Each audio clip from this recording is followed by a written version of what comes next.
Hello friends, hope you are doing well. Friends, जैसे कि कहा जाता है we are the master of our life, we are the creator of our own life. तो how we create our own life. तो first of all we create our own life by our thoughts. जैसे हमारे thoughts होंगे वैसे ही हमारी life बनती चली जाती है और वैसे ही हम अपने सरकमस्टांसिस और लोगों को अट्रैक्ट करते हैं अपनी लाइफ में।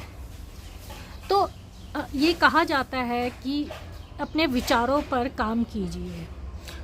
तो विचारों पे काम करने का मतलब है कि धीरे धीरे हम ऑब्ज़र्व करें कि जो हमारे थॉट्स हैं उन थॉट्स को हम राइट डायरेक्शन दें।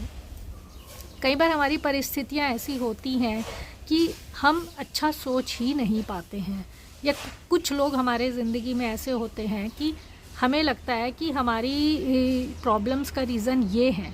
तो अगर हम थोड़ा सा पेशेंस के साथ अपनी विल पावर को यूज़ करके, जो हमारी पावर है, पावर ऑफ विल पावर, उसको अगर हम यूज़ करें और उन डिफ़िकल्ट सरकमस्टांसिस में या उन डिफ़िकल्ट पीपल को डील करते हुए अगर हम अपने विचारों को सही रखें कि ठीक है सरकमस्टांसिस हैं ऐसे, बट ये इंसान जो है ये मेरे प्रॉब्लम का रीज़न नहीं है एक्चुअल में।